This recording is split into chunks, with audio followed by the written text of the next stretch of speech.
புஸ்தகம் 20ஆம் அதிகாரம் 5வது வசனம். நீ போய் என் ஜனத்தின் அதிபதியாகிய எசேக்கியாவை நோக்கி, உன் தகப்பனாகிய தாவீதின் தேவனாய் இருக்கிற கர்த்தர் சொல்லுகிறது என்னவென்றால், உன் விண்ணப்பத்தை கேட்டேன், உன் கண்ணீரை கண்டேன், இதோ நான் உன்னை குணமாக்குவேன், 3ஆம் நாளிலே நீ கர்த்தருடைய ஆலயத்துக்கு போவாய்.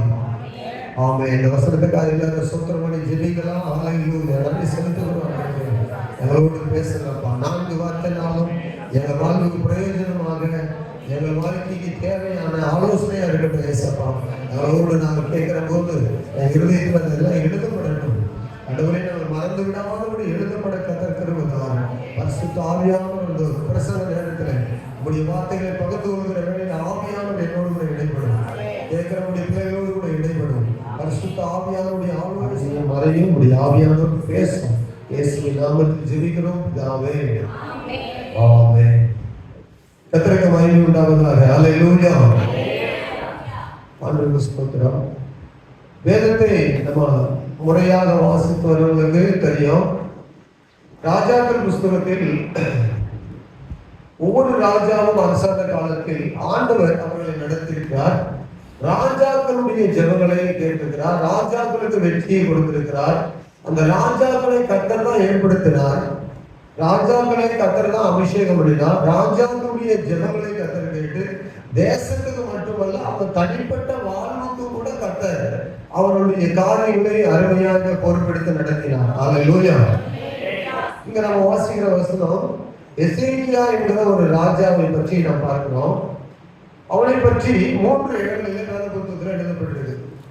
அந்த வசனத்தை மறுபடியும் வாசித்து விட்டு நான் அதை சொல்லிட்டு நம்ம போவோம். செய்ய மறுபடியும் நீ திரும்பி போய் என் ஜனத்தின் அதிபதியாகிய எசேக்கியாவை நோக்கி, உன் தகப்பனாகிய தாவீதின் தேவனாய் இருக்கிற கர்த்தர் சொல்லுகிறது என்னவென்றால், உன் விண்ணப்பத்தை கேட்டேன், உன் கண்ணீரை கண்டேன், இதோ நான் உன்னை குணமாக்குவேன், 3ஆம் நாளிலே நீ கர்த்தருடைய ஆலயத்துக்கு போவாய். ஹல்லேலூயா. இதுல நம்ம என்ன பார்க்கிறோம்? உன் விண்ணப்பத்தை கேட்டேன் என்று சொல், உன் கண்ணீரை கண்டேன் என்று சொல், உன்னை குணமாக்குவேன் என்று சொல். 3 காரியத்தை சொல்லுகிறார். இந்த அதிகாரத்தில் 20ஆம் அதிகாரம் 1லிருந்து அப்படியே வாசிக்கும் போது அது தெளிவா இருக்கு. என்ன இருக்குன்னா, பைபிள் வாசிக்க தெரியாதவங்களுக்கு, அந்நாட்களில் எசேக்கியா ராஜா வியாதிப்பட்டு மரணத்துக்கு ஏதுவாக இருந்தான். அப்பொழுது ஆமோசின் குமாரனாகிய ஏசாயா தீர்க்கதரிசி அவன் வீட்டில் அவனிடத்துல வந்து அவனை நோக்கி, நீருடைய வீட்டு காரியத்தை ஒழுங்குபடுத்தும், நீ பிழைக்க மாட்டி மரித்து போவீர் என்று கர்த்தர் சொல்லுகிறார் என்றான். அப்பொழுது எசேக்கியா தன் முகத்தை சுவர்புறமாக திருப்பி கொண்டு கர்த்தரை நோக்கி, கர்த்தாவே, நான் உமக்கு முன்பாக உண்மையும் மன உத்தமமாய் நடந்து ஒரு பார்வைக்கு நலமானதை செய்தேன் என்பதை நினைத்தரணும் என்று விண்ணப்பம் பண்ணினான். எசேக்கியா மிகவும் அழுதான். ஏசாயா பாதி முற்றத்தை விட்டு அப்புறம் போகிறதுக்கு முன்னே கர்த்தருடைய வார்த்தை அவனுக்கு உண்டாகி அவர் சொன்னது. அதுதான் சொல்றாரு, நீ போய் என் ஜனத்தின் அதிபதியாகி எசேக்கியாவை நோக்கி, உன் தகப்பனாய் இருக்கிற தாவீதின் தேவனாய் இருக்கிற கர்த்தர் சொல்லுகிறது என்னவென்றால், உன் விண்ணப்பத்தை கேட்டேன், உன் கண்ணீரை கண்டேன், இதோ குணமாக்குவேன் நான் உன்னை, நீ 3ஆம் நாளில் ஆலயத்துக்கு போவாய் என்று சொல்லுகிறார் என்பதை போய் சொல்லு என்றார். சரி, இப்ப பைபிள் பார்த்துட்டீங்க, கேட்டீங்க, அப்ப கவனிக்கிற மாத்திரம் ஒரு அழிவு சொல்லுங்க பார்ப்போம். சரி, பகல் வேளையில் இப்படி கேட்கறது எனக்கு தர்ம சகரமா தான் இருக்குது. தூக்கம் வரணும்னு சொல்றவங்க மட்டும் ஒரு அழிவு சொல்லுங்க. யாருமே தூக்கம் இல்லை. இன்றைக்கு எல்லாம் கவனமா இருக்காங்க. கர்த்தருக்கு பயந்து. ஆமென். ஹல்லேலூயா. இன்னைக்கு கண்டேன், கேட்டேன், குணமாக்குவேன். ஆண்டவர் சொல்லுகிறார், கேட்டேன், கண்டேன், குணமாக்குவேன். ஹல்லேலூயா. ஆமா. இங்க ஜெபத்தை ஏற்றுகிறார். ஜெபம் என்ன ஜெபம் பண்றாரு? ஜெபம் என்பது இன்னைக்கு நிறைய பேருக்கு ஜெபம்னால அது ஒரு கஷ்டமா தெரியுது. அது கஷ்டமா. ஜெபம் என்ன? கவனிங்க, உன் ஜெபத்தை கேட்டேன், உன் விண்ணப்பத்தை கேட்டேன்னு சொல்றாரு. ஜெபம்னா தேவனோடு கூட ஆங்கிலத்தில் பிரேயர் அப்படி சொல்லுவாங்கல்ல, பிரே அப்படி சொல்லுவாங்க. PRAOY, நான்கே வார்த்தை தான். PRAOY, நான்கே வார்த்தை தான். Pனா பிரைஸ், துதித்தல், ஆண்டவருக்கு ஸ்தோத்திரம் ஸ்தோத்திரம்னு சொல்றது. ஏன்னா ஆஸ்க், ஆண்டவரிடத்துல கேட்கறது, ஆண்டவரே இதை தாருங்க. அப்புறம் ஒய்னா இல்ல பின்னு சொன்னா துதிக்கிறது. ஆர்னா ரிபண்ட், மனம் திரும்புதல், ஆண்டவரே என் குறைகளை மன்னியும், என்னை அப்படி வாழ மாட்டேன், என்னை மன்னிச்சு சுத்திகரியும் அப்படின்னு ஒவ்வொரு முறையும் மனம் திரும்புறது. அடுத்தது ஏன்னா ஆஸ்க், கேட்கறது, ஆண்டவரே எனக்கு இது இதெல்லாம் செய்தால் நல்லா இருக்கும், உதவி செய்யணும். நான்காவது வார்த்தை ஒய், ஈல்டு. ஈல்டுனா பெற்றுக்கொள்ளுவோம், ஆண்டவரிடத்தை கேட்டுட்டேன் பெற்றுக்கொள்வேன்னு சொல்லி அப்படியே நம்புவது, பெற்றுக்கொள்ளுதல். இந்த 4 வார்த்தை தான் பிரேயர். பிரேயர்ன்றது ஜெபம்னு சொன்னா வேற ஏதோ ரொம்ப கஷ்டமா நினைக்க கூடாது. ஜெபம்னு சொன்னா ஆர்வமா இருக்கணும். அல்லேலூயா. கவனிங்க, தேவன் தமது ஜெபத்தை, அதாவது தேவன் அவருடைய பிள்ளைகளுடைய ஜெபத்தை, தம்மை நோக்கி வருகிற ஜெபத்தை கேட்கிறார். அவர் தமது ஜனத்தின் கஷ்டத்தை பார்க்கிறார். கேட்கிறார், பார்க்கிறார். கேட்கிறவர், பார்க்கிறவர் பரிகாரமும் செய்கிறார். அல்லேலூயா. அது புரியுது? ஆண்டவர் தம்முடைய பிள்ளைகளுடைய ஜெபத்தை கேட்கிறார். கவனிங்க, கர்த்தர் ஒரு ஜெபத்தை கேட்கிறார். சங்கீதம் 65 சங்கீதம் 2வது வசனத்துல வாசிக்கும் போது 65:2 என்ன வாசிக்கிறோம்? 65:2 ஜெபத்தை கேட்கிறவரே மாம்சமான யாவரும் உம்மிடத்தில் வருவார்கள். அவருக்கு பேரு ஜெபம் கேட்கிறவர். ஜெபம்னு சொன்னா நான் முதல்ல சொல்லிட்டேன். ஜெபம் தான் ஏதோ ஆண்டவரை கூப்பிடுறது மாட்டாங்க. துதித்தல், ஆராதித்தல், ஆண்டவரிடத்துல தவறுகளை ஒப்புக்கொண்டு மனம் திரும்புதல். அப்புறம் என்னது சொல்லுங்க? என்னால சொன்ன அதுக்குள்ள மறந்துட்டீங்க. அப்படி கவனிக்கலன்னு எனக்கு புரியுது. கவனிங்க, முதலாவது துதித்தல், 2வது என்னது? மனம் திரும்புதல். என் மன்னி ஆண்டவரே, என் ஜெபம் கேட்கப்படாம தவறா என்னுடைய வாங்கி இருக்கக்கூடாது, என்னுடைய மனது கர்த்தருக்குள்ள உத்தமமா இருக்கணும் அப்படின்னு சொல்லி ஜெபிக்கிறது. ஒப்பு கொடுப்பது, மனம் திரும்புவது, அவங்களுடைய வழியில நடக்க ஒப்பு கொடுக்குறேன்னு சொல்லி. அடுத்தது கேட்கறது, நம்முடைய தேவையில அவங்களிடத்துல கேட்கறது. அடுத்தது பெற்றுக்கொள்ளவும் என்று விசுவாசிப்பது. இதுதான் ஜெபம். ஆமென். நான் மறுபடியும் சொல்லிட்டேன். கவனிங்க, தேவன் தம்முடைய பிள்ளைகள் பண்ணுகிற தம்மை நோக்கி வருகிற ஜெபத்தை, அதாவது விண்ணப்பத்தை, வேண்டுதல்களை, மன்றாட்டை, கெஞ்சுதலை. ஜெபத்துக்கு பல பேர் உண்டு. கவனிங்க, ஜெபத்துக்கு பல பேர். மன்றாட்டு, விண்ணப்பம், ஜெபம், வேண்டுதல், கெஞ்சுதல், மன்றாடு, இப்படி பல காரியம் எல்லாமே ஜெபம் தான். ஜெபம்ன்றது தான் மன்றாடுதல், வேண்டுதல், விண்ணப்பித்தல், கெஞ்சுதல், பிரார்த்தித்தல், பல காரியங்கள் சொல்லுவாங்க. இது எல்லாமே ஜெபத்தை தான் குறிக்குது. ஜெபம் சொன்னாவே அது ஏதோ பெரிய கஷ்டமா நம்ம நினைக்கக்கூடாது. பாருங்க, உடனே அவர் வார்த்தை வந்து சொல்லுகிறார். இசையா ராஜாவுக்கு ஏசாயா சொல்றாரு. சொன்ன உடனே உன் காரியத்தை ஒழுங்குபடுத்தி, இந்த வியாதி உனக்கு மரணத்துக்கு பக்கத்துல வந்துருச்சு, உன்னை கொண்டு போயிடுச்சு, இந்த வியாதி நீ செத்து போவ. இந்த மரணத்துக்கு பக்கத்துல உங்க வியாதி உன்னை கொண்டு வந்துருச்சு, நீ மறிக்க போகிற. அப்படித்தான் இருக்குது. அந்த மரணத்துக்கு பக்கத்துல இந்த வியாதி உன்னை தள்ளி கொண்டு போயிடுச்சு, மறிக்க போகிற, வீட்டு காரியத்தை ஒழுங்குபடுத்தின்னு சொல்றாரு. ஆண்டவர் தான் சொல்றாரு. போய் சொல்லும் போது உடனே அவன் அழுகிறாரு. நான் உத்தமமா இருக்கிற ஆண்டவரே, இந்த வியாதியில எனக்கு மறித்து போகிறது எதுக்கு, எனக்கு பிள்ளை கூட இல்லையா அப்படின்னு சொல்லிட்டு அவருடைய வேதனையை என்ன செய்யறாரு, உடனே சுவர்புறமா திரும்பி அழுது உத்தமம் உண்மையா இருக்குன்னு சொன்ன உடனே அவருக்கு திரும்பி போகிறாரு. சொல்லிட்டு ஏசாயா நல்ல வார்த்தை வரலாம் சொன்னா அவன் அல்லேலூயான்னு சொல்லுவான். யாரு? செய்தியை கேட்கிறவன். இசைக்கிய ராஜா செய்தி கேட்டு நல்ல செய்தி தான் அல்லேலூயா ஆமென் ஆண்டவரே, நல்ல வாக்குத்தத்தம் கொடுத்தீங்க, வாழ வைப்பேன்னு சொன்னீங்க, சந்தோஷம் அப்படி சொல்லி துதிப்பா ஒரு நேரம் எழுந்து உட்காருங்க பாசியா, டீ தரேன், காபி தரேன், சாப்பிடுங்க, நீ ஒரு காமெடி எல்லாம் தர வாங்கிட்டு போகணும்னு சொல்லு. இப்ப மரண செய்தி சொல்லிட்டு உட்கார முடியுமா? அவர் போறாரு. அவருக்கு தான் துன்பா தான் இருக்குது. மரண செய்தி சொல்லிட்டு யார் உட்காருவாங்க? மரண செய்தி சொன்ன உடனே ஏசாயா திரும்பி போறாரு. ஒழுங்குபடுத்துன்னு சொல்றாரு. யாரும் போறாரு. அங்க உட்கார்ந்து அவர் வேற அழுந்ததை பார்த்தா கஷ்டமா இருக்கும். அவர் ஏதாவது சொல்லுவாரு, நீ எல்லாம் ஜெபம் பண்ண மாட்டேன்னு கேட்பாரு. நீ ஒழுங்கா ஜெபம் பண்ணிதான் எனக்கு இந்த செய்தியா வரும் அப்படின்னு சொல்லுவாரு. அதனால இந்த செய்தி சொல்லிட்டு உட்காரல. செய்தியா விடத்துல ஏசாயா இருக்குது சொல்லிட்டு உடனே போயிட்டாரு. உட்காரல. எதையும் எதிர்பார்க்கல. தண்ணி கூட எதிர்பார்க்கல. மரணத்துக்கு எதிர்பார்க்க என்ன எதிர்பார்க்க முடியும்? வேகமா போனாரு. அவர் வேகமா போனாரு. முற்றத்தை தாண்டதுக்குள்ள உடனே ஜெபம் பண்ணிட்டாரு. அவ்வளவுதான். 30-40 செகண்ட் தான் இருக்கும். ஒரு 50 செகண்ட், ஒரு நிமிஷமும் கிடையாது. ஒரு மரம் திரும்பி அழுதாரு, ஜெபம் பண்ணாரு. அங்க போனவரை ஆண்டவர் சொல்லிட்டாரு, திரும்பி போ அப்படின்னு சொல்லி. அல்லேலூயா. பாருங்க, முற்றத்துக்கு போகும்போது திரும்பி வராரு, பதில் சொல்றாரு. என்ன சொல்றாரு? ஒரு விண்ணப்பத்தை கேட்டேன், உன் தகப்பனாகிய தேவனா இருக்கிற, உன் தகப்பனாகிய தாவீதின் தேவனா இருக்கிற கர்த்தர் சொல்லுகிறது என்னவென்றால், உன் விண்ணப்பத்தை கேட்டு உன் கண்ணீரை கண்டு நான் உன்னை குணமாக்குவேன். இதோ 3ஆம் நாளில் ஆலயத்துக்கு போய் சோமா ஆராதிப்பார். அல்லேலூயா அப்படின்னு சொல்றாரு. இப்போ இதுல நம்ம என்ன பார்க்கிறோம்னா, தேவன் தமது பிள்ளைகள் பண்ணுகிற ஜெபத்தை கேட்கிறார். அவரது ஜனத்தினுடைய கஷ்டத்தை பார்க்கிறார். ஆண்டவர் பரிகாரம் கொடுக்கிறார். எத்தனை விசுவாசிக்கிறீங்க?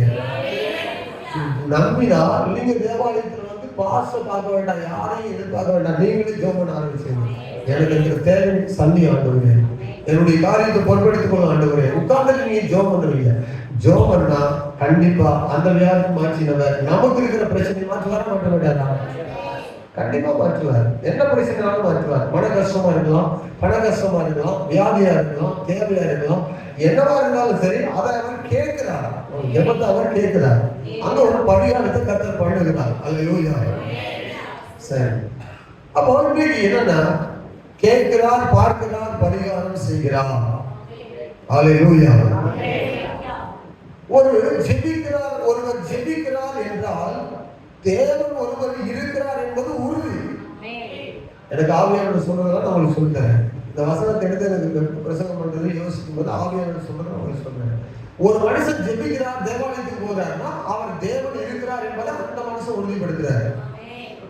ஒரு மனுஷன் தேவாலயத்துக்கு வராது, பைபிளை வாசிக்கிறார், உட்கார்ந்து சோத்திரம் பண்றாரு. ஏன்னா நம்ம ஆண்டவர் நேரில் பார்க்கல, அதனால இல்லைன்னு யார் நிறைய பேர் சொல்லுவாங்க. அப்படி கிடையாது.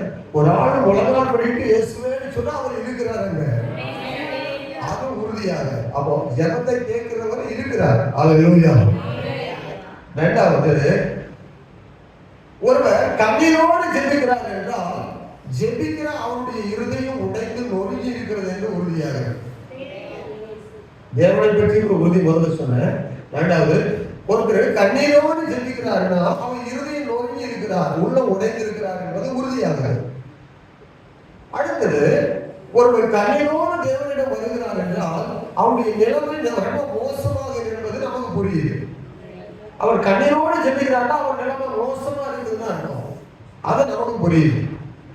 ஒருவர் கண்ணீர் விட்டு ஜெபிக்கிறார் என்றால் அந்த ஜெபத்தோடு கண்ணீரை விடுகிறது என்பது எதிரே இருந்து அந்த மன்றாட்டை, ஜெபத்தை, விண்ணப்பத்தை கேட்பவர் அந்த பிரச்சனைக்கு தீர்வு கொடுக்க அவரால் முடியும் என்பதனால இவர் கண்ணீர் விடுகிறார். இந்த கண்ணீர் என்பதற்கு நீங்க ஆவியான நம்ம சொல்ற விளக்கத்தை நீங்க நல்லா புரிந்து கொள்ளுங்க. ஒருத்தர் கண்ணீர் விடுறாருன்னா அவர் இருதயம் உடைந்திருக்கிறார், அவருடைய மனம் உடைந்திருக்குது. அப்படி மனம் உடைந்து கண்ணீர் விடுறாருன்னா சும்மா ஒரு ஆள் இடத்துல கண்ணீர் விடல, தனக்கு முன்னால கேட்கிறாரு, என் ஜெபத்தை கேட்கிறாரு, விண்ணப்பத்தை கேட்கிறாரு, என் கண்ணீரை பார்க்கிறாரு, அவர் எனக்கு பரிகாரம் செய்ய முடியும் என்பதனாலதான் அவரிடத்துல போய் கண்ணீர் விடுறாரு. புரிஞ்சாலே எந்த பக்கம் சொல்லியிருப்பீங்க? ஒருவர் கண்ணீரோடு மற்றவரிடம் தன் காரியத்தை தெரியப்படுத்துகிறார் என்றால் அந்த கண்ணீர் விடுவதற்கு எதிரே இருக்கிறவர் உரிமையாளர். அவரிடத்துல சொல்லலாம், கண்ணீரோடு சொல்லக்கூடிய அளவுக்கு அவர் உரிமையா இருக்கிறார். எல்லா இடத்துல கண்ணீர் விட மாட்டோம், எல்லா இடத்துல போயிட்டு அவன் பிரச்சனையை சொல்லி அழ மாட்டோம். அப்ப கண்ணீர் விடுகிறாருன்னா அவர் எனக்கு உரிமையாளர் அர்த்தம். அல்லேலூயா. அப்புறம் ஒருவர் கண்ணீரோடு கர்த்தரிடம் காரியத்தை ஒப்படைக்கிறார் என்றால் அதற்கு மேல் தன் காரியத்தை அவரிடம் தெரியப்படுத்த வேறொரு உண்மை பொருளே அவரிடத்துல கிடையாது. புரியுதா? ஒரு ஆள் கண்ணீரோடு விட்டுட்டு அவரிடத்துல ஜெபம் பண்றாருன்னா அதுக்கு மேல என் உண்மையை உங்களிடத்துல சொல்றதுக்கு எதுவுமே கிடையாது. நான் ஏதோ ஒரு பொருளை கொடுத்து என் உண்மையை நான் உங்களிடத்துல காண்பிக்க வேண்டவரேன்னு சொல்றதுக்கு ஒண்ணுமே கிடையாது. கண்ணீரே விட்டுட்டாருன்னா அதுக்கு மேல ஒண்ணுமே கிடையாது அர்த்தம். புரியுதா உங்களுக்கு? அதோடு கூட மிக முக்கியமான சத்தியம் என்னன்னு சொன்னா, கண்ணீரோடு கர்த்தரிடம் வந்தவர்கள் அவரிடம் பதிலை பெற்றுக் கொண்டுதான் போனார்கள். எத்தனை பேருக்கு புரியுது? கண்ணீரோடு அவரிடத்துல யாரெல்லாம் வந்தாங்களோ அத்தனை பேரும் ஒரே ஒரு நபர் தான் கண்ணீர் விட்டு பதில் பெறல. அந்த நபரை நான் கடைசியை சொல்றேன். நிறைய பேர் கண்ணீர் விட்டார்கள். அத்தனை பேருடைய கண்ணீருக்கும் பதில் கொடுத்து தான் ஆண்டவர் அனுப்பினார். கண்ணீர் விட்டு அழுதவர்களுடைய ஜெபம் ஒருத்தருடைய ஜெபம் கூட நிராகரிக்க படிக்கப்படவே கிடையாது. எல்லாருடைய கண்ணீருக்கும் பதில் கொடுத்தார். பைபிள்ல இருக்கு. நீங்க எல்லா இடத்துல பைபிள் எடுத்து வாசித்து கொள்ளலாம். சரிங்களா? வேறும் சொல்லுகிறது. சரி, இந்த எசேக்கியா கண்ணீர் விட்டதை குறித்து 3 இடத்துல பைபிள் இருக்குது. 3 இடம் எங்கெல்லாம் இருக்குது? ஏன் ஒரு இடத்துல எழுதின போதாதான் இதே 2 இடத்துல எழுதி நேரத்தை போகணும், இடத்தை வேஸ்ட் ஆகணும்? எத்தனையோ அற்புதங்கள் எழுதிருக்கலாம. ஏன் இதை பத்தி 3 இடத்துல குறிப்பா பகுதியா அந்த இதான் ஒரு பேசேஜா போட்டிருக்கிறாரு. ஏன் எடுத்து கொடுத்துருக்காரு? 3 இடத்துல எழுதி கொடுத்துருக்காரு. ஏன் எழுதி கொடுத்துருக்காரு? இது ஒரு முக்கியமான காரியம். அல்லேலூயா. 2 நாளாகம புஸ்தகம் 3ஆம் அதிகாரம் 24ஆம் வசனத்துக்கு மேலே சொல்லப்படுது. அதை நான் வாசிக்க சொல்ல. எசேயா புஸ்தகம் 38ஆம் அதிகாரம் 1 to 8 வரைக்கும் சொல்லப்படுது. அவர் கண்ணீர் விட்டு ஜெபித்தார் என்பதை. அதோடு கூட 2 ராஜாக்கள் 20ஆம் அதிகாரத்துல 1 to 5-6 வரைக்கும் சொல்லப்படுது. 3 இடத்துல சொல்லப்படுது. இந்த 3 இடத்துல எசேக்கியா ராஜாவை பற்றி சொல்லப்படுது. இன்னைக்கு ஆவியானவர் நமக்கு கற்றுக் கொடுக்க விரும்புறது என்னவென்றால், நம்ம கற்றுக்கொள்ள வேண்டியது என்னன்னா, நம்முடைய கண்ணீர் வரும்போது ஒரு தேவனுடைய அந்த கண்ணீர் விடுகிற அளவு கஷ்டப்படும் போது அந்த கண்ணீரையும் துடைத்து அதையும் தாண்டி நமக்கு பதில் கொடுத்து நம்ம நடக்க வைக்க ஒருவர் இருக்கிறார். ஆமென். நான் கண்ணீர் விட்டா யாருமே கேட்கல, என் பிரச்சனை யாருமே கண்டுக்கல, என் கஷ்டம் யாருக்குமே தெரியல, இவ்வளவு கஷ்டப்பட்டு கொண்டிருக்கிற யாருமே என்னை புரிந்து கொள்ளல அப்படின்னு சொல்லாம அதுக்கு பதில் தருகிற ஒரு தேவன் எனக்கு இருக்கிறார். அப்போ ஆண்களுடைய பிள்ளைகள் கவனிங்க. இந்த பக்கம் ஆண்கள் பக்கத்துல தான் பயிர் படிக்கிறீங்க. உங்களுக்கு சரி, நீ வீட்டுல படிக்கிறீங்க, நம்ம கஷ்டப்படுறீங்க போல என்ன கவனிங்க. ஸ்தோத்திரம். இங்க வேதத்துல சொல்லப்படுறது தண்ணீர் விடுவதற்கு பல காரணங்கள் இருக்கு. தண்ணீர் விடுவதற்கு ஏராளமான காரணங்கள் இருக்கு. ஏராளமான பிரச்சனைகள் இருக்கு. இழப்புகள், நஷ்டங்கள், வருத்தங்கள், வியாதிகள், துன்பங்கள், மரணங்கள், பிரிவினைகள், பல காரணங்களால நம்ம கண்ணீர் விடுகிறோம். ஆனால் இந்த கண்ணீர் எல்லாம் நம்ம அந்த சூழ்நிலைகளை விடுகிறோம். ஆண்டவரிடத்துல கண்ணீர் விட்டதை பற்றி நிறைய பைபிள்ல நிறைய பேர் சொல்லியிருக்கிறாங்க.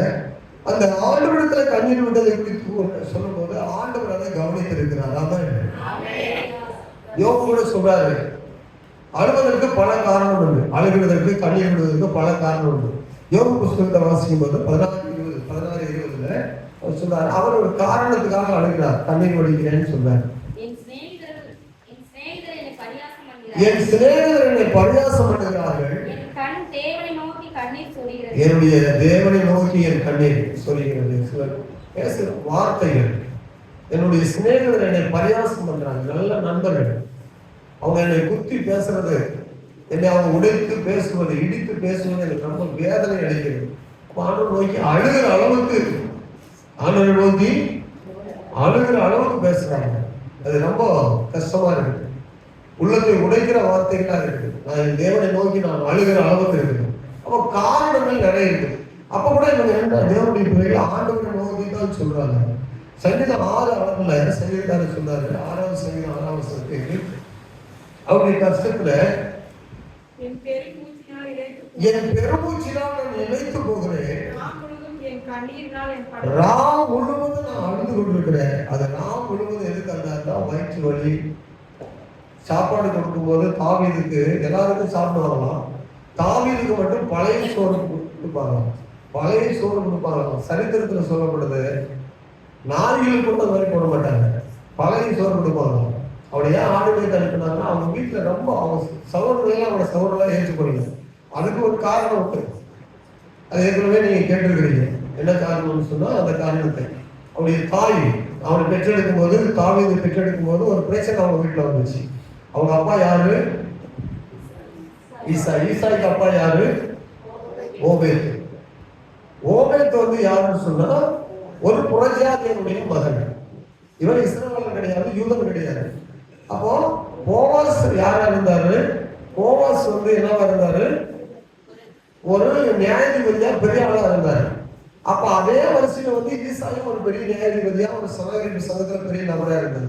அப்படி இருக்கிற போது அவங்க எல்லாரும் ஒரு நாள் சேர்ந்து என்ன செய்தாங்க, நீ வந்து ஒரு தாத்தா உங்க பாட்டி வகையார பாரு, அவங்க எல்லாம் வந்து யார் கிடையாது, ஒரிஜினலா யூதர் கிடையாது, அதனால நீ வந்து தகுதி அற்றவன் சொன்ன போது அதுல ஒரு பிரச்சனையை தீர்க்கிறதுக்காக ஒரு டெக்னிக்கலா ஒரு காரியங்களை பண்ணாரு. யாரு? ஈசாய்.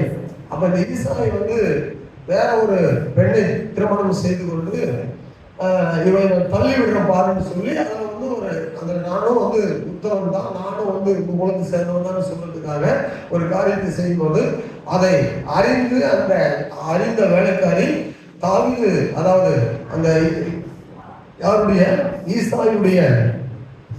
ஈசாயுடைய மனைவியிடத்தில் சொன்ன போது, தாவீதுடைய அம்மா இடத்துல சொன்ன போது அந்த வேலைக்காரியை தவிர்த்து இவனே அந்த கிழமை தன் மனைவியாக போய் அப்படி பெற்ற பிள்ளை தான், அப்படி என்னை ஏமாற்றி பெற்ற பிள்ளை எனக்கு வேண்டாம் உதவி போடும்படி தாவீது பிறந்த போதே தள்ளப்பட்டவன், தூக்கி எரியப்பட்டவன் சொல்றாரு.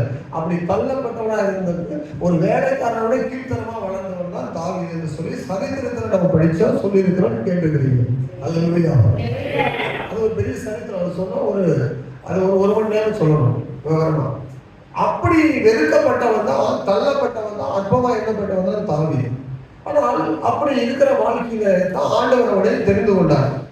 அப்போ அந்த சூழ்நிலையில வளரும்போது தான் அவர் சொன்னாரு, நான் முழுவதும் நான் அழுகிறேன், என் வீட்டுல என்னை துக்கப்படுத்திட்டே இருக்கிறாங்க, எனக்கு கொடுக்குற சாப்பாடு நினைச்சாவே எனக்கு அழுகையா இருக்குது, என்னை ஒரு மதிப்பே கிடையாது இந்த வீட்டுல, என்னை ஒரு மனிதனாவே மதிக்கல, அப்படி நான் முழுவதும் அழுகிறேன், என் படுகையை ஈரமாக்கிறேன்னு சொல்றாரு.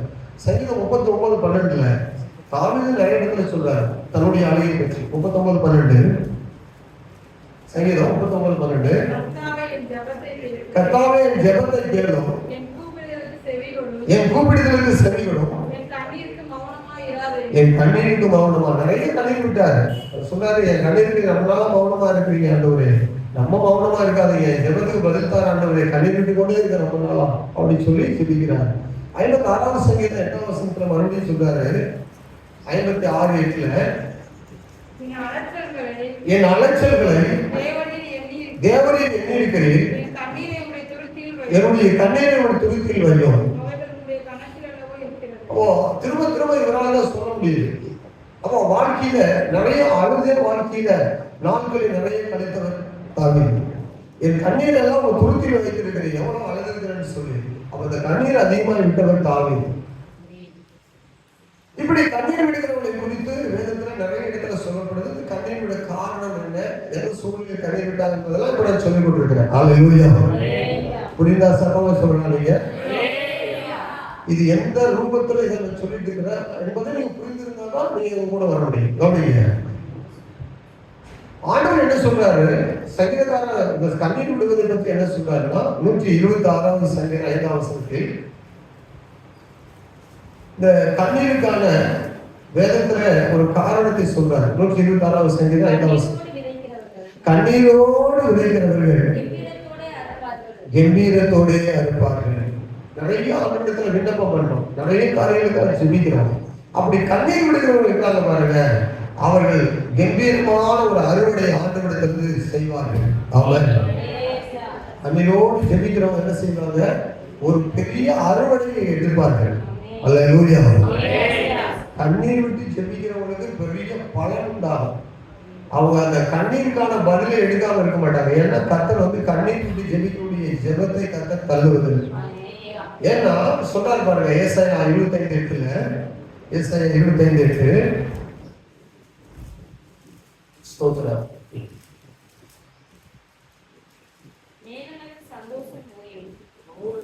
25:8 ஏசாயா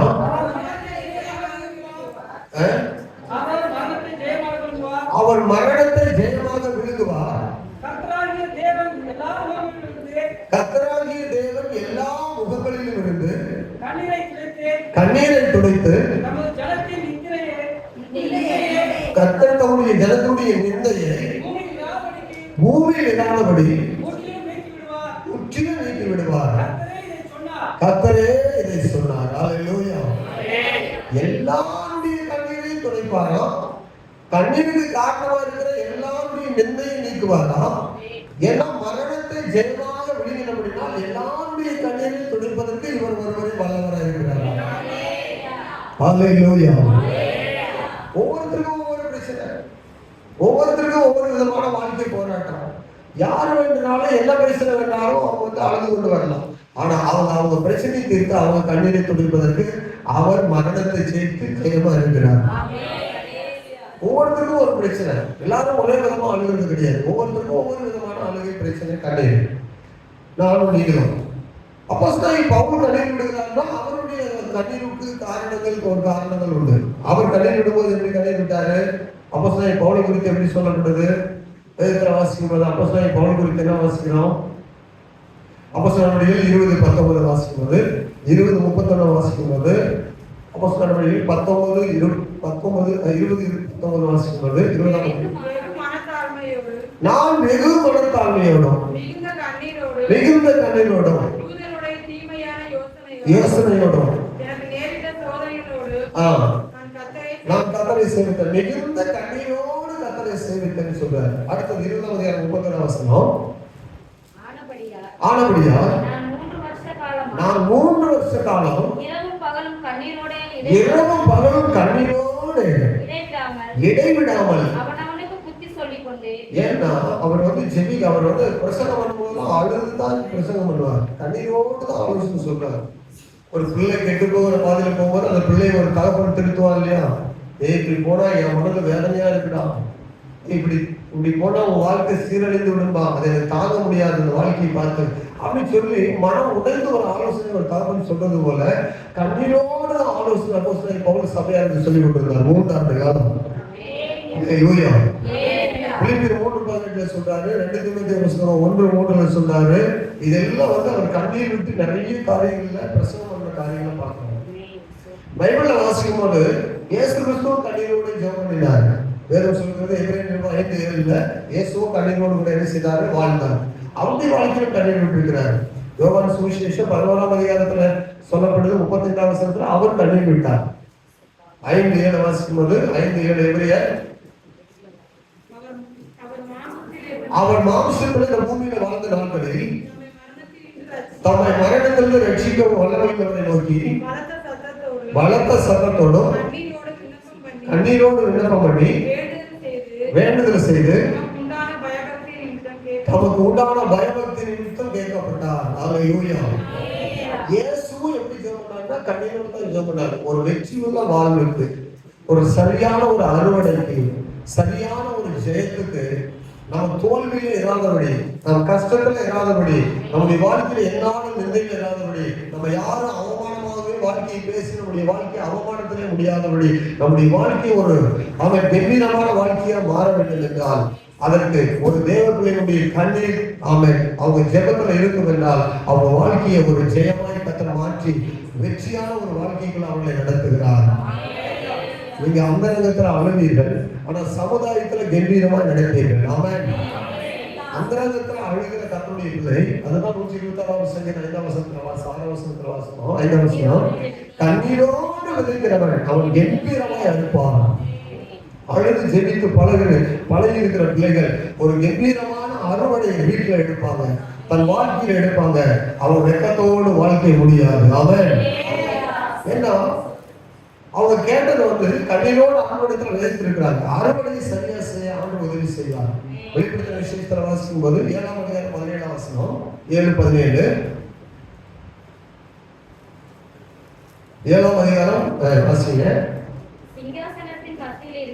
சிங்காசனத்தின் மத்தியில் இருக்கிற ஆட்டுக்குட்டியானவரே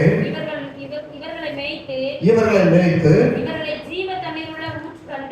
இவர்களை ஜீவ தண்ணீர் உள்ள ஊற்றண்டையிலே நடத்துவார். தேவன் தாமே இவருடைய கண்ணீர்கள் யாவையும் துடைப்பார். அப்ப எல்லாருடைய கண்ணீரையும் துடைக்கிறதுக்கு ஆண்டவரால் முடியும். நீங்க எந்த விதமான பிரச்சனைக்காக கண்ணீர் விட்டாலும் ஆண்டவர் அதிலிருந்து மாற்ற முடியும். ஒரு விளையாட்டு வீரனா இருக்கலாம், பல நாள் தோற்று போயிருக்கலாம், விளையாட்டுல பங்கு பெற்று ஆண்டவரே இத்தனை முறை தோற்று விட்டாப்பா, நான் உங்களுடைய பிள்ளை ஆண்டவரே எனக்கு இந்த முறை உதவி செய்யுங்க. எத்தனையோ விளையாட்டு வீரர்கள் அழுது ஜெபம் பண்ணி வெற்றி பெற்றதாக சாட்சி சொல்றாங்க. ஞானம் இல்லாம படிக்க தெரியாத ஒரு பிள்ளை, அறிவுல குறைந்தவங்க, எனக்கு ஞானம் இல்லை ஆண்டவரே, நான் அப்படியே இருக்கக்கூடாது, வெக்கமா இருக்குது, அப்படி அழுது ஜெபம் பண்ணி வெற்றி பெற்றவங்க சாட்சி சொல்லியிருக்கிறாங்க. வியாதியினுடைய பொருள் அழிவுல மரணத்துல போய் செத்து போகணும்னு சொன்னவன் எத்தனையோ ஒரு கண்ணீரோடு தன் வியாதிக்காக ஜெபம் பண்ணி அந்த வியாதி நீங்கி படித்திருக்கிறாங்க. அல்லேலூயா. பல ஆண்டுகள் தன்னுடைய தேவை சந்திக்கப்படாமல் அப்படி ஜெபித்து ஆண்டவரிடத்துல அவன் கண்ணீர் விட்டு ஜெபித்து அற்புதங்களை பெற்று ஜெயமுள்ள வாழ்க்கையை பெற்றிருக்கிறாங்க. அவன் வாழ்க்கை கண்ணீரோடு வெக்கத்தோடு முடியவில்லை. பைபிள்ல அப்படி ஏராளமா சொல்லப்படுது. இன்னைக்கு ஆவியானவர் நமக்கு என்ன சொல்றாருன்னா, கண்ணீர் விட்டு பதிலை பெறாமல் ஒருவன் இருக்க போவதில்லை. நீங்க ஜெபிக்கிற போது கண்ணீரோடு ஜெபித்து ஆண்டவரிடத்துல பழகுங்க.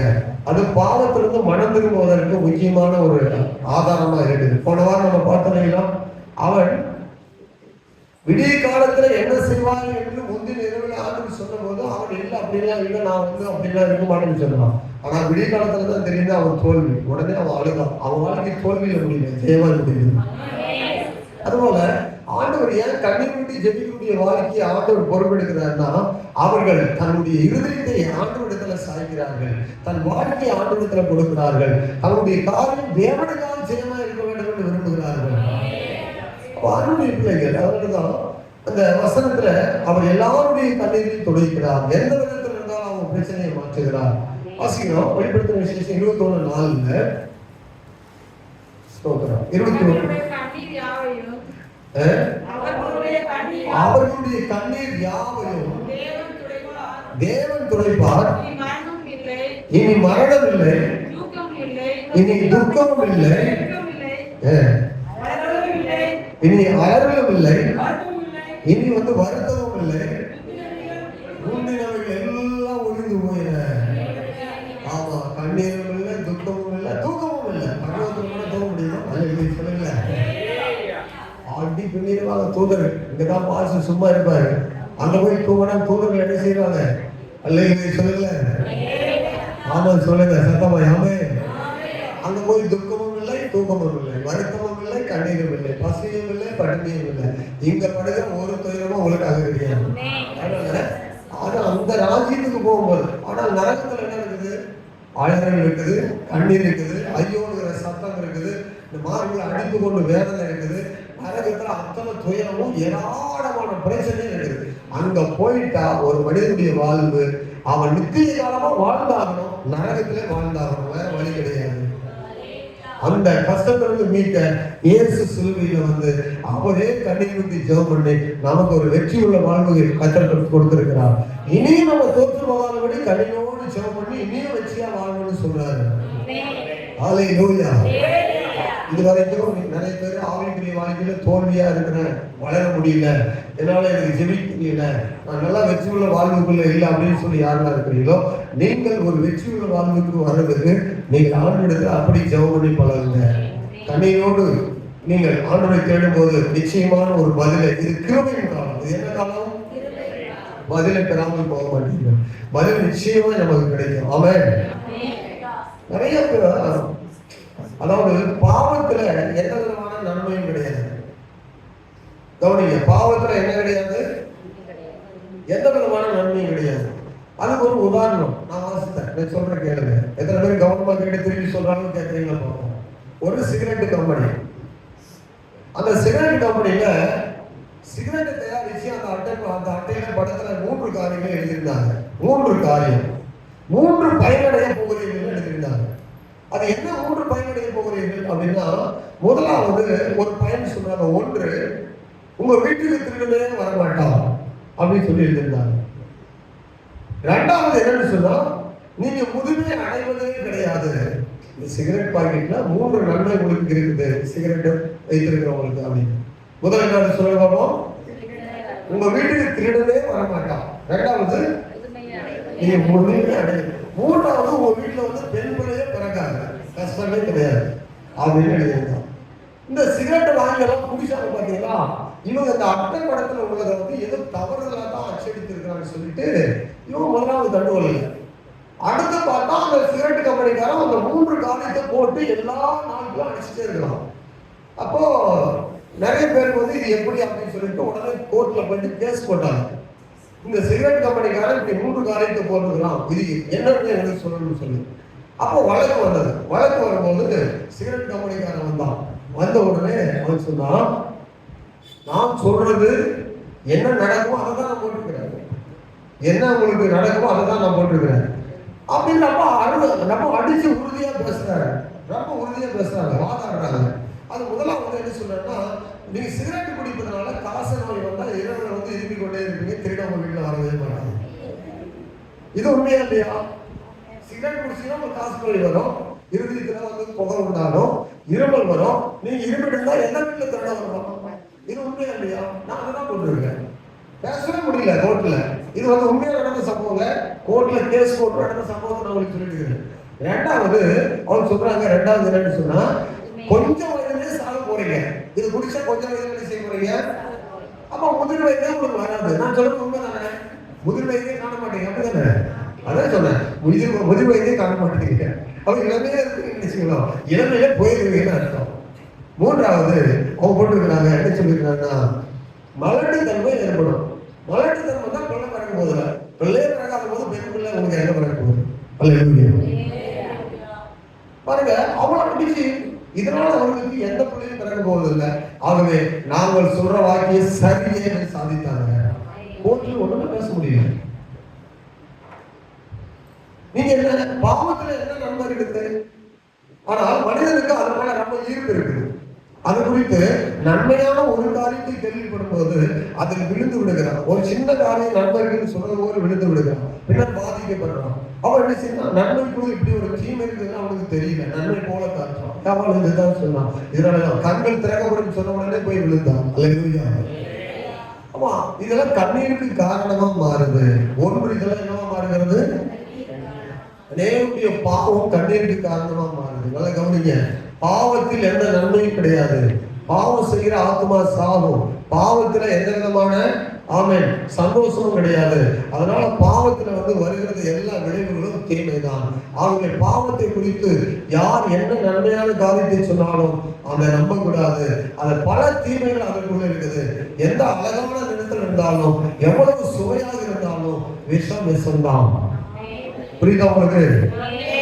என்ன அழகான கலரா இருந்தாலும், என்ன சுவையா கொடுத்தாலும் விஷம் விஷம் தான். அதனால அதுல வந்து எந்த நன்மையும் கிடையாது. அதனால பாவத்தினால நிறைய கண்ணீர் வருகிறது நிறைய பேருக்கு. அதனால பாவத்தின் வழி கண்ணீர்ல முடியும். அதனால அந்த பாவத்தினால கண்ணீர் விடக்கூடாது. அல்லேலூயா. இப்போ ஒரே ஒருத்தன் மட்டும்தான் கண்ணீர் விட்டு பதிலுக்காங்க. பைபிள்ல வந்து அழுதவர்கள் எல்லாருமே ஜெயம் பெற்றாங்க. அழுதவர்களுக்கு அத்தனை பேருக்கும் பைபிள்ல வந்து விடுதலை கிடைச்சது.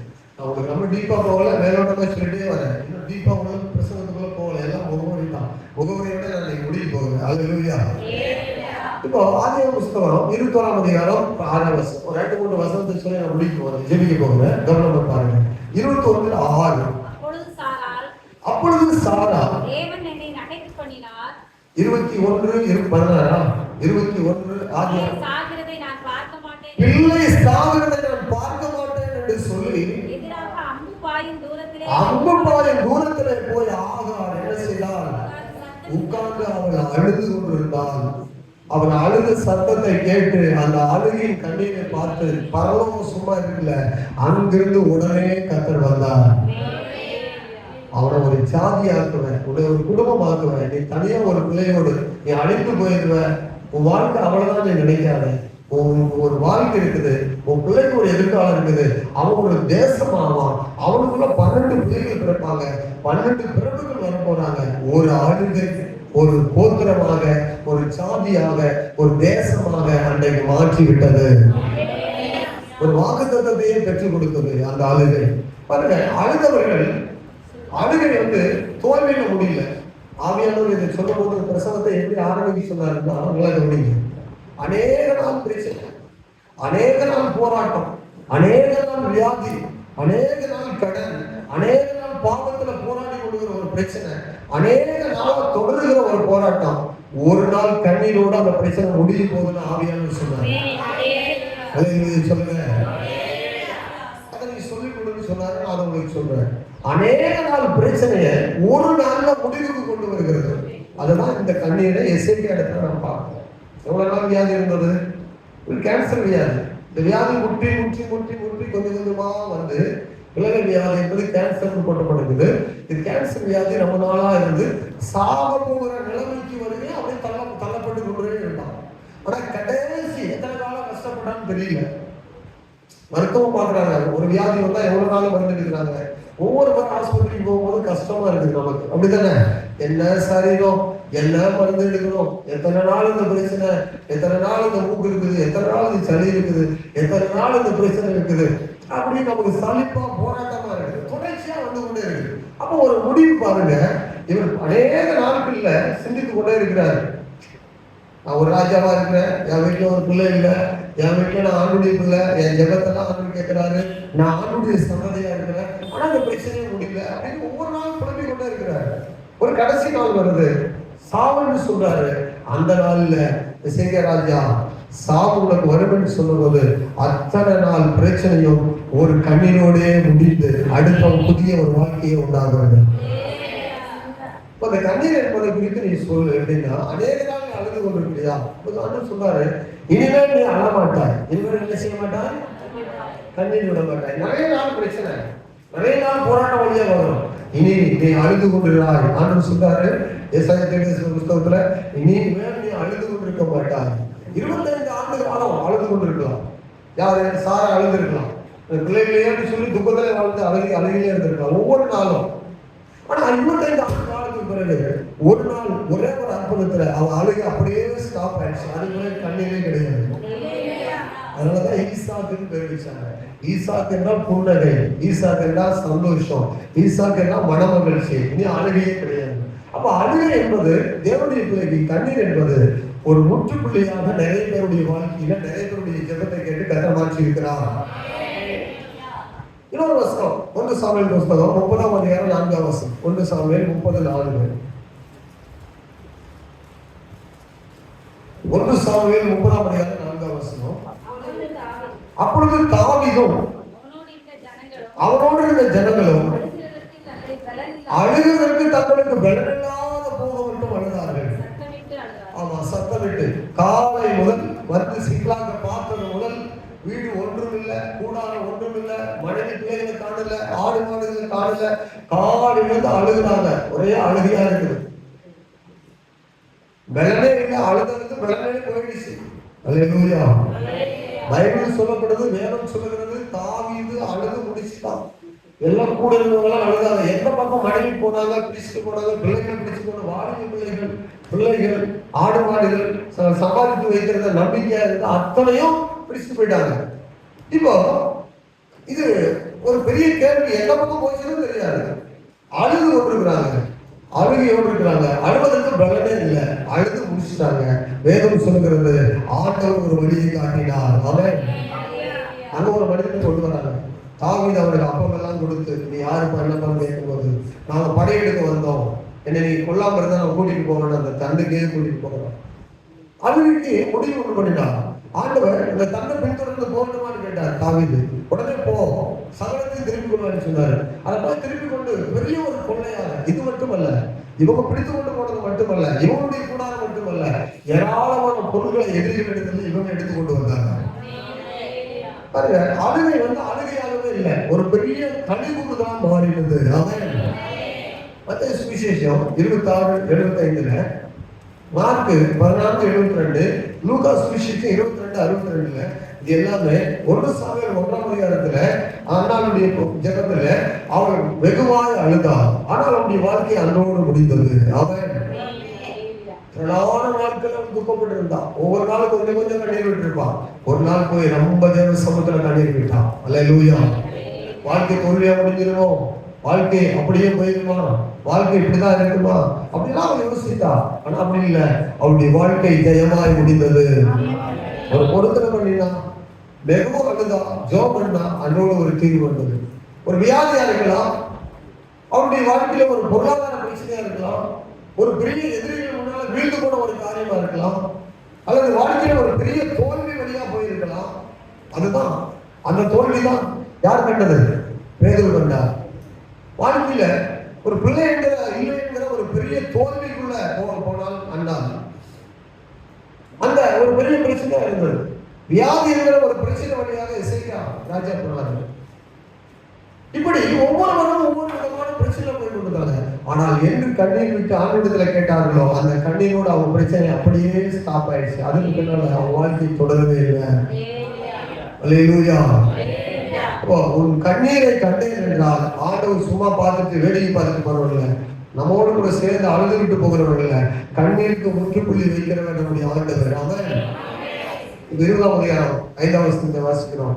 நீ திரும்பி போய் என் ஜனத்தின் அதிபதியா இருக்கிற எசேக்கியாவை நோக்கி, உன் தகப்பனா இருக்கிற தாவீதின் தேவனாய் இருக்கிற கர்த்தர் சொல்லுகிறது என்னவென்றால், உன் விண்ணப்பத்தை கேட்டேன், உன் கண்ணீரை கண்டேன், இதோ நான் உன்னை குணமாக்குவேன், 3ஆம் நாளிலே நீ கர்த்தருடைய ஆலயத்துக்கு போவாய்.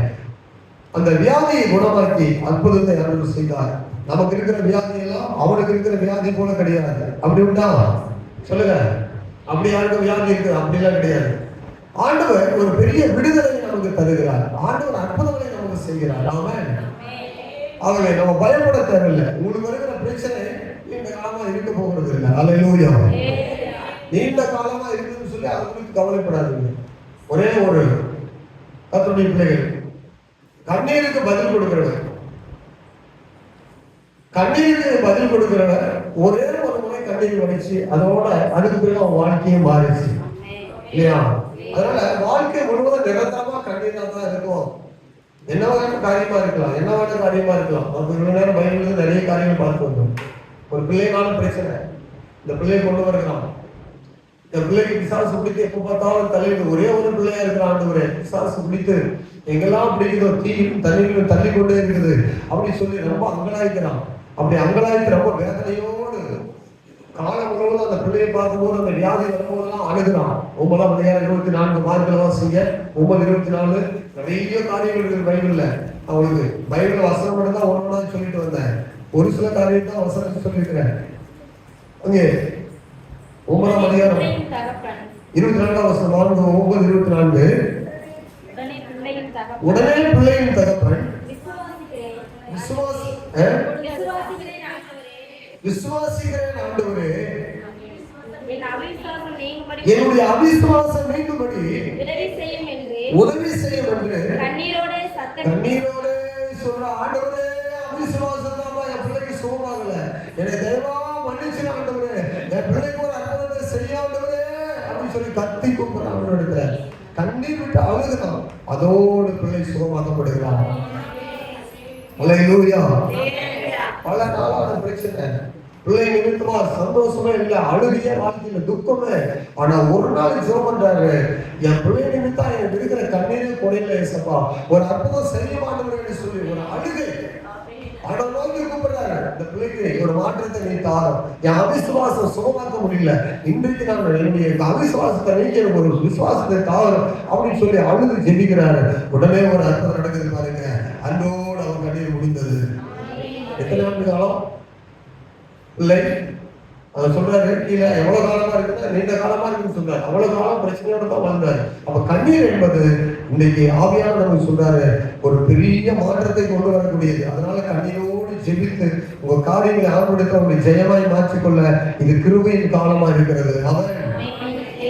ஆனா ஒரு காலம் வரும். கிருபையின் காலத்தெல்லாம் தள்ளி போயிட்டே இருந்தீங்கன்னா ஒரு காலம் வரும். நீங்க உங்களுக்கு கொடுக்கப்படுகிற நாட்கள் எல்லாம் தள்ளி போயிட்டே இருந்தீங்கன்னா ஒரு காலம் வரும். அதை நான் சொல்லி முடிக்கிறேன். ஒருவனுடைய ஜெபத்துக்கு பதில் ஆண்டவர் தரல, கண்ணீரோடு கூட ஜெபம் பண்ணான். அந்த ஒருவனுடைய ஜெபத்துக்கு பதில் தராததுக்கு காரணம் என்னன்னா, அவன் தேவனுடைய வார்த்தைகளை சரியான காலத்துல சரியாக கேட்டு கீழ்ப்படியில. நிறைய பேர் நான் சொல்றேன், ஞானஸ்தானம் எடுக்காமல நம்ம சபைக்கு வந்து பிரசங்கம் கேட்டு ஆராதனை பண்ணி ஊழியத்துல உட்கார்ந்து ஒரு 4-5 பேர் மரணத்தை சந்திச்சு இருக்கிறாங்க, நரகத்துக்கு நேரடியாக போயிட்டாங்க. அவங்க ஏன் போனாங்கன்னா, அவங்களுக்கு கொடுக்கப்பட்ட கிருபையின் காலத்தை அவங்க தள்ளி கொண்டே இருந்தாங்க. பேச்சுக்கு பாஸ்போர்ட் பேச்சு கீழ்படியுமே இல்லை, கிருபையை தள்ளி கொண்டே இருந்தாங்க. நேரடியாக நரகத்துக்கு போயிருக்காங்க. நீங்க போய் பார்ப்பீங்க. கர்த்தருக்கு ஸ்தோத்திரம். அப்படி ஒரு மனிதன் இருக்கிறான் பைபிள்ல. அவன் கண்ணீர் விட்டான். கர்த்தருக்கு ஸ்தோத்திரம். அப்படி ஒரு மனிதன் பைபிள் இருக்கிறான். அவன் கண்ணீர் விட்டான். அந்த கண்ணீருக்கு ஆண்டவர் பதில் தரல.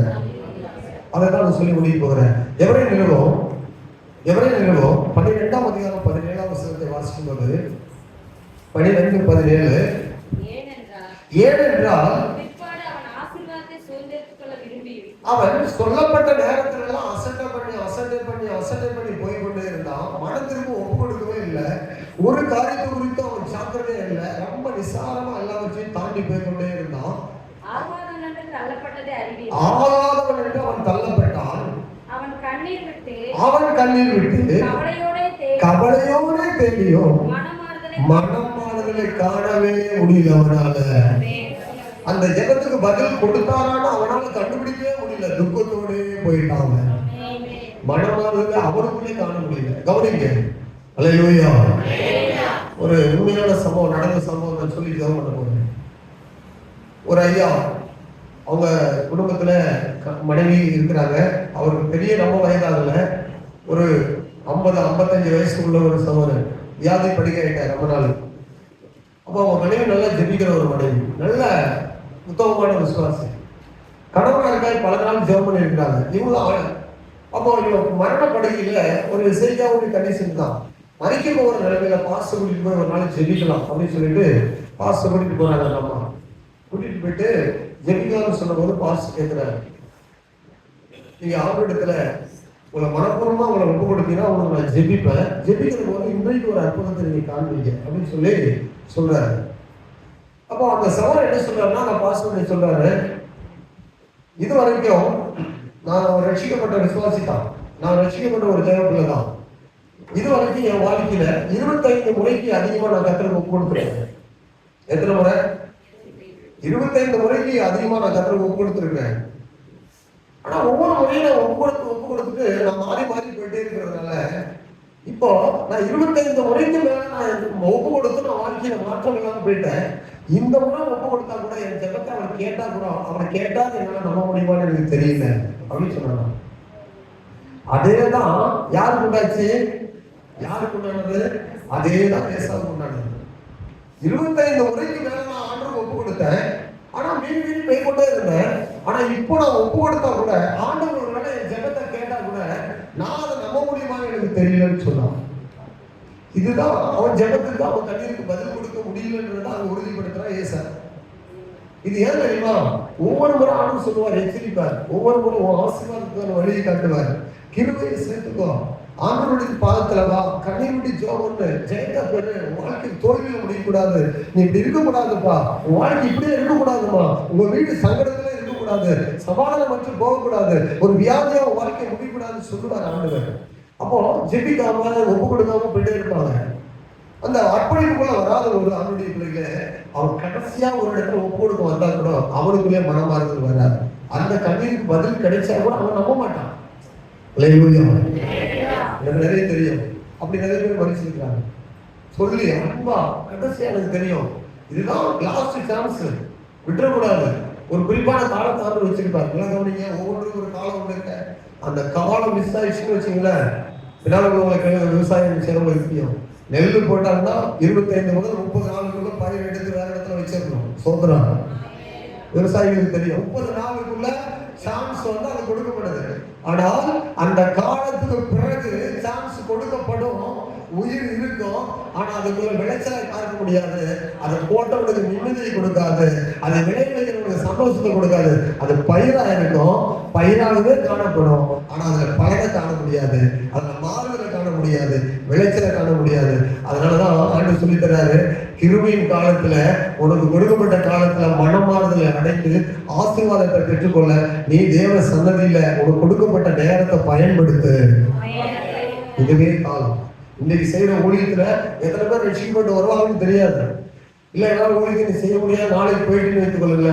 எத்தனை பேர் அந்த ஊழியத்துல உள்ள பயனை பார்க்க முடியாது. இந்த 2 பேர் சண்டை கிளாஸ் ஊக்கமா போறாங்க, ரொம்ப சந்தோஷமா இருக்குது. விட்டுறக்கூடாதுங்கிற பயமும் எனக்கு இருக்குது. அப்போஸ்தலன் பவுல் சொல்றாரு, எனக்கு ஒரு பயம் இருக்குது, என்ன தெரியுமா? சோத்திரம். எனக்கு ஒரு பயம் இருக்கு எப்போதுமே, ஒன்னு ஆரம்பிச்சு விட்டுருவாங்கன்னு பயம் இருக்கும். ஏன்னா நீங்க சண்டை கிளாஸ் ஊழியத்தை பத்தி உங்களுக்கு தெரியாது, எவ்வளவு மேன்மை உள்ளதுன்னு தெரியாது. 4-5 வருஷங்களுக்கு முன்னாடி நான் கேட்டதை உங்களுக்கு மறுபடியும் சொல்றேன். நான் சண்டே கிளாஸ் போகும்போது கண்ணீரோடு ஜெபம் பண்ணுவோம். எங்களை கண்டா பிள்ளைகள்லாம் ஓடுறாங்க, அழுதுட்டே இருந்து ஜெபம் பண்ணுவோம். 2 பேரும் அழுதுட்டே ஜெபம் பண்ணுவோம். பிள்ளைகள்லாம் ஓடக்கூடாது, எங்களுக்கு கொடுத்த ஊழியத்துல வெற்றியா இருக்கணும். ஏன்னா 21 இடத்துல சண்டே கிளாஸ் நடக்கும், 21 பிரேயர்ஸ் நடக்கும். 21 இடத்துல நடக்கிற பிரேயர்ஸ் 400 பிள்ளைகளுக்கு அதிகமா கேதர் பண்ணுவோம். எங்க இடத்துல வருகிற பிள்ளைங்க ரட்சிக்கப்படணும். ஆண்டுகிறேன், நான் நடக்கிற சண்டே கிளாஸ் பிள்ளைங்க ரட்சிக்கப்படணும். அப்படின்னு நானும் ஒரு பிள்ளை உட்காந்து அழகு ஜெபம் பண்ணுவோம். ஆண்டவரே, நான் இடத்துல பிரேயர்ஸ் அபிஷேகம் பண்ணணும். ஒரு பிள்ளை 13 வயசுல அபிஷேகம் பண்ணலாம். இன்றைக்கு ஒரு மகிமை உத்தமமான விசுவாசியா இருக்கான். நான் பல வருஷங்களுக்கு முன்னாடி போய் கேட்கும்போது பார்க்கும்போது சொன்னா, பாஸ்டரே நான் நல்லா இருக்கிறேன், நீ நல்லா இருக்கிறேன். அந்த போல அபிஷேகம் பெற்றப்படல அருமையான திருமணம். அவங்க வீட்டில் அவங்களுக்கு திருமணம் நடக்குமான்னு தெரியாது. அவன் சொன்னா அதே மாதிரி நடத்துற சண்டே கிளாஸ்ல அழுதுக்கு ஆண்டவரே பிள்ளைகளாம் ஓடுறாங்க. ஏசப்பா என் பிள்ளைகளாம் பிடிச்சு கொடுக்க ஆண்டவரே ஜெபம் பண்ணுவோம். அப்படி ரசிக்கப்பட்ட ஒரு பையன் சொன்னா, பாஸ்டர் நான் இந்த சபையில அசிஸ்டன்ட் பாஸ்டரா இருக்கேன், எனக்கு சண்டே கிளாஸ் எடுத்தீங்களா ஞாபகம் இருக்குதா அப்படின்னு சொல்லி கேட்டேன். ரொம்ப சந்தோஷப்பா, அசிஸ்டன்ட் பாஸ்டரா பெரிய சபையெல்லாம் ரொம்ப சந்தோஷப்பா. அப்படி எத்தனை பேர் பாஸ்டரா மாறினாலும் தெரியாது, எத்தனை பேர் மருத்துவரா மாறுவாங்கன்னு தெரியாது, எத்தனை பேர் இன்ஜினியர் ஆவாங்கன்னு தெரியாது, எத்தனை பேர் ஆசிரியர்களா மாறுவாங்கன்னு தெரியாது. நாம இன்னைக்கு சிறு பிள்ளைகளுக்கு விதைக்கிற விதை நீங்க சாதாரணமா நினைச்சிடக்கூடாது. ஊழியத்துக்கால் பண்ணுகிற ஜெபத்தை சாதாரணமா நினைச்சிடக்கூடாது. இன்றைக்கு விதைப்பீர்கள், இன்றைக்கு கண்ணீரோடு விதைப்பீங்க, நாளைக்கு ஒரு கம்பீரமான அறுவடை உங்களுக்கு உண்டு. நிறைய பேர் சொல்லுவாங்க, மாஸ்டர் நீங்க அன்னைக்கு பண்ண பிரசங்கத்தை கேட்டு நான் இன்னைக்கு நல்லா இருக்கிறேன், கர்த்தருக்குள்ள ஸ்தோத்திரம், அல்லேலூயா.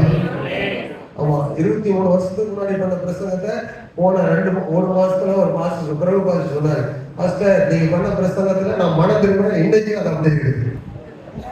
கன்னியாகுமரியில் என்ன செய்வாங்கன்னா எண்ணெய் தெளிச்சு குளிப்பாங்க. பைபிள்ல அப்படி இல்லை, குளித்து தான் எண்ணெய் தேய்க்கணும்.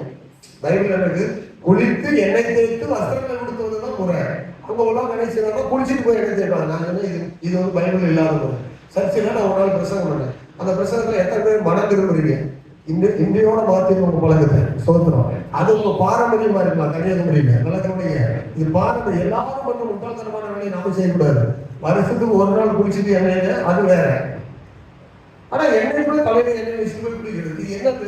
தலைவலி வந்து அதாவது வீசிங் வந்து இஸ்னோமியா வந்து பிரச்சனை ஆயிரும் உங்களுக்கு. அப்ப சொன்னதை கேட்டு அப்போ அவர் சொன்னார், அன்றையில இருந்து நான் தலையில எண்ணெய் வைக்கிறத விட்டேன், குளிச்சுட்டு தான் எண்ணெய் வைப்பேன். சோத்திரம். அப்போ கண்ணீர் விட்டு ஜெபித்து வாழ்க்கையில மாற்றம் அடைந்து ரட்சிக்கப்பட்டு அபிஷேகம் பண்ணப்பட்டு வாழ்க்கையில் இருக்கிற பிரச்சனையை மாறிடணும். அப்போ நமக்கு தெரியாது. ஒரு பிரசவம் அன்னைக்கு போனேன், அந்த பிரசவம் நானே மறந்து போனேன். ஆனால் என்றைக்கு பண்ற பிரசவம் எப்படி உங்களுக்குள்ள மாற்றத்தை உண்டு பண்ணணும்னு தெரியாது. கர்த்தருடைய ஆவியானவர் உங்களுக்குள்ள தெரிவு செய்வார். ஆமென் சொல்லுங்க. அதனால பண்ணுகிற பிரசவம் எல்லாம் வந்து சும்மா நேரம் போக்குதான் கிடையாது. கண்ணீரோடு சோகம் பண்ணி பழகுங்க. ஒரு பிரச்சனை போயிட்டே இருக்கீங்களா, ஒரு வியாதியில போயிட்டே இருக்கீங்களா, ஒரு கடன் பிரச்சனையா இருக்கீங்களா, வாழ்க்கையில ஒரு நிம்மதி இல்லாம இருக்கீங்களா, ஏதோ ஒரு பிரச்சனை பிள்ளை நிமித்தம் வருதா, அல்லது குடும்பத்துல நிமித்தம் வருதா, வேலையில ஒரு பிரச்சனை வந்துட்டே இருக்குதா, இது தொடரக்கூடாது. ஆண்டவரிடத்துல ஜெபிங்க. ஒரு கண்ணீர் அன்றோடு பிரச்சனையை மாற்றிவிடும்.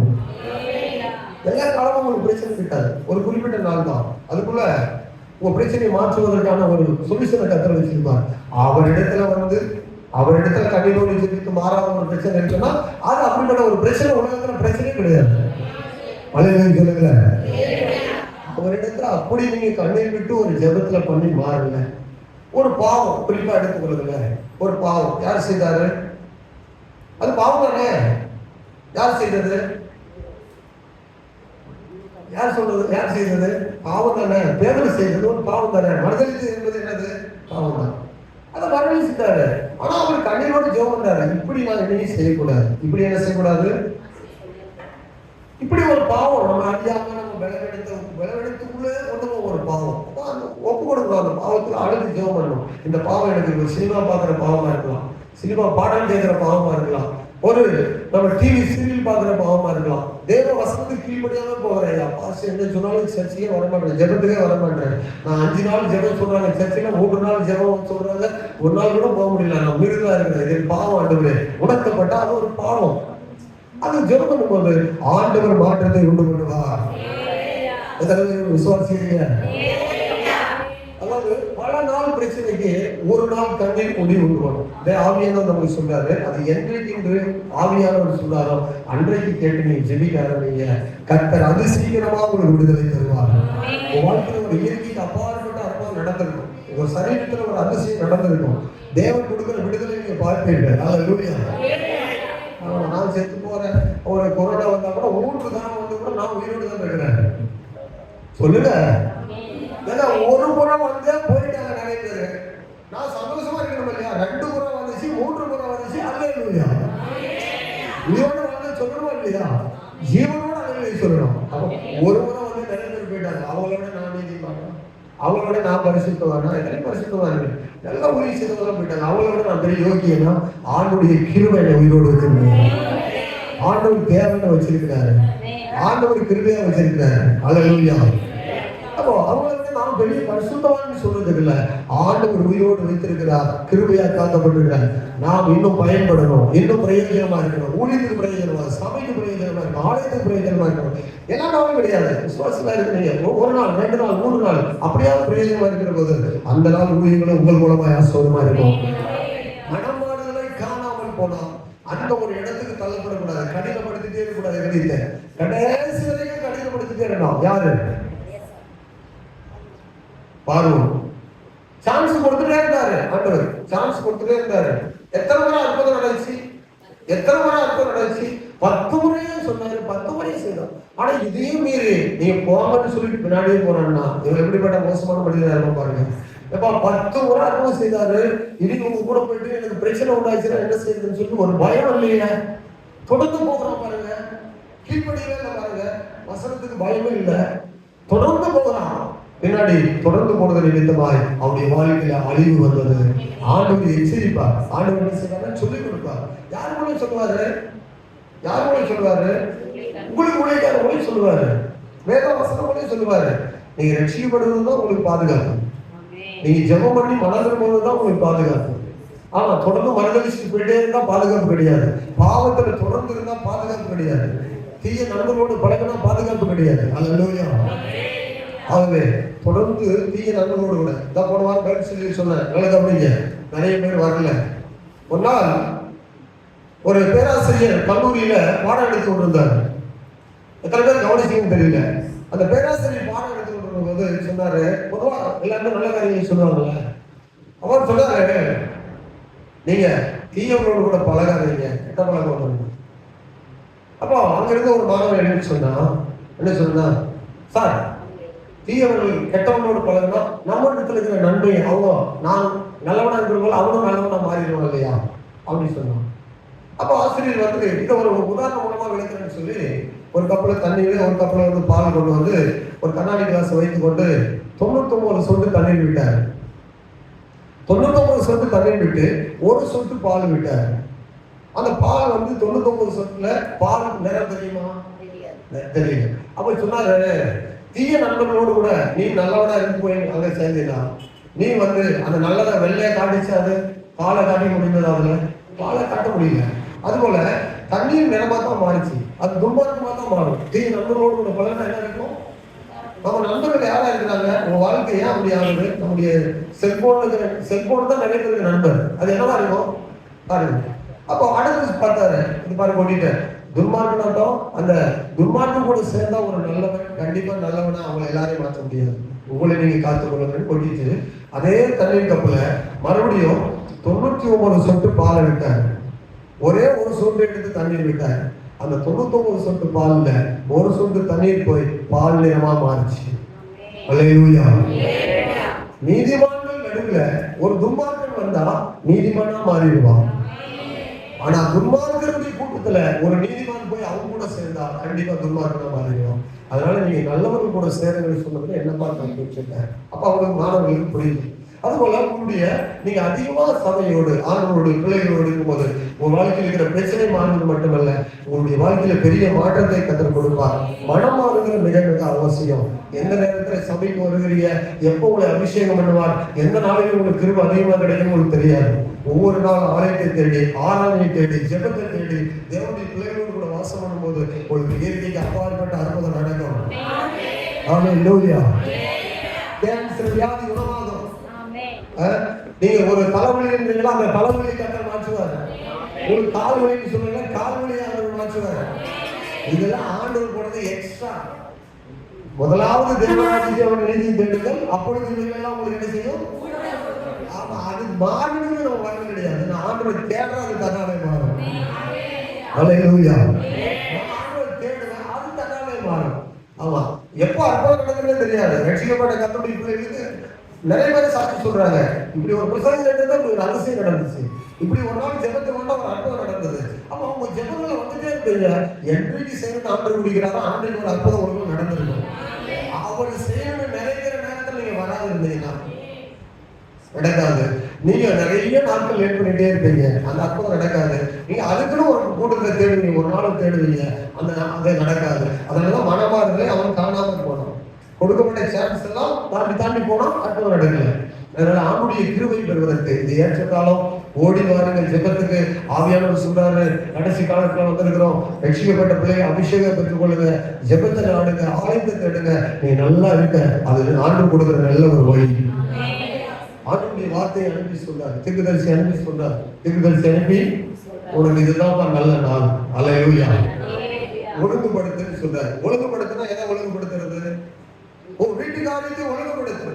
நீ சாக போகிற சொல்லிட்டு பாஸ்டர் வர நல்ல வார்த்தை சொல்லிடுறாரு, காணி கிடைக்க நின்றாரா, வேகமா ஓடினாரா, உடனே இந்த வார்த்தை சொல்லிட்டு உடனே குற்றத்தை தாண்டி போயிட்டாரு. ஆமா, அங்க போனவர் ஆண்டவர் சொல்றாரு, திரும்ப போய் நல்ல ஒரு வார்த்தை சொன்னாரு.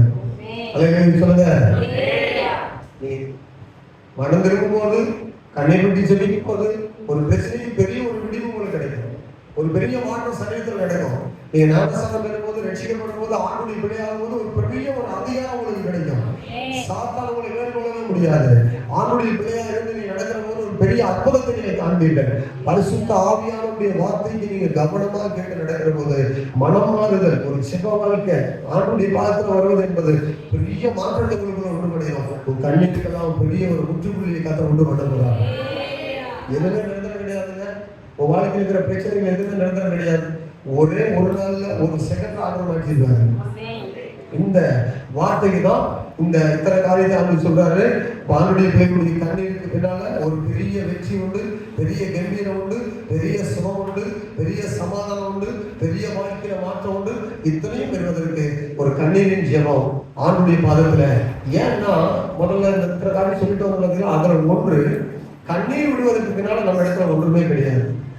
கண்ணீர் விடுறதுக்கு முன்னால என்ன இருக்குது? நம்ம இடத்துல, நம்ம இடத்துல உண்மையை காண்பிக்கிறதுக்கு இல்ல, அவன் இடத்துல நான் உத்தமன் காட்டுறதுக்கு அதுக்கு பெரிய ஒரு பொருள் ஒன்றுமே கிடையாது. இறுதியும் உடைந்த பிறகு, மனம் உடைந்த பிறகு, கண்ணீரே சிந்தின பிறகு, இதை விட ஒரு உத்தமமான பொருளை கொடுத்து நான் அவங்களுடைய பிள்ளைன்னு சொல்றதுக்கு ஒண்ணுமே இல்லை. அப்ப அதை தாண்டி ஆண்டவர் போகவே முடியாது. அல்லேலூயா. கண்ணீரின் ஜெபத்துக்கு அவ்வளவு வல்லமை இருக்கு. ஏசப்பா, மனுஷனிடத்துல போய் சொல்லி எங்கேயுமே எந்த விடுதலையும் கிடைக்கல, விடுதலை என்னை தருகிறேன்னு சொல்லும்போது எல்லா மாணவர்களையும் அவர் தருவார். நாங்க யாருக்கிட்ட நான் போய் சொல்லி ஜெபம் பண்றது, பேருக்கு சொல்லி ஜெபம் பண்ணா பிரயோஜனம் இல்லை. அவரே மனக்கசந்து அழுகிறார், ஆண்டவரே இப்படிப்பட்ட ஒரு பாவம், இப்படிப்பட்ட ஒரு மறுதலிப்பு, இவ்வளவு பெரிய ஏமாற்றம் உன்னை நான் ஏமாற்றிவிட்டேன், நீ எவ்வளவு நம்பி இருந்தது என்ன, உண்மை உன்னை வைத்து சபையை கட்டுவேன்னு சொன்னீங்க, உன்னை வைத்து ஊழியத்தை நடத்துவேன்னு சொன்னீங்க, இது மாம்சம் உனக்கு வெளிப்படுத்தல, ரத்தம் வெளிப்படுத்தல, பரலோகத்திலிருந்து ஆண்டவன் வெளிப்படுத்தினான்னு சொன்னீங்க, இவ்வளவு பெரிய பாக்கியத்தை நான் உன்னை பாக்கியவான்னு சொன்னீங்க, உன்னை வைத்து சபையை கட்டுவேன்னு சொன்னீங்க, இத்தனை பெரிய பாக்கியத்தை என் மேல வைத்திருந்தீங்க, நான் நம்பிக்கை இல்லாம நான் எப்படி மறுதலிச்சுன்னு சொல்லி ஒரு பெரிய உடைவு அவனுக்குள்ள உண்டாயிடுச்சு. நான் நம்பிக்கை இழக்க வச்சுட்டேன், நான் மேல வைத்திருந்த நீ பெரிய நம்பிக்கை, ஆண்டவன் வைத்திருந்த நம்பிக்கை இழக்க வச்சுட்டேன்னு சொல்லி அவன் அழ ஆரம்பிச்சா பாருங்க. அதுக்கு பிறகு அவனை கட்டி எழுப்பினார் பாருங்க, ஒரு மகா பெரிய சபைக்கு தலைவனாக வச்சினார். அதுல கண்ணீரின் செபம் என்பது பெரிய மாறுதலை கொடுக்கும். அதுக்கு பிறகு ஒரு பெரிய வெற்றியை கொடுக்கும். இன்றைக்கு கத்தருக்கு ஒப்பு கொடுங்க. என்ன காரியம் நம்முடைய வாழ்க்கையில் உலகம் படிக்கிறோம், இயேசுவும் அதே தான் ஆண்டவர் செய்தார். ஒரு பெரிய வெற்றிக்கு காரணமா இருந்தது இயேசுக்கூடிய அழுகையும் ஜெபமும் பெரிய சத்தமும். அவருடைய மகிமை உங்கள் வாழ்க்கையில் வெளிப்பட வேண்டும் என்றார், இந்த சபையில் வெளிப்பட வேண்டும் என்றார், அவன் இந்த நிலைமை மாற வேண்டும் என்றார்.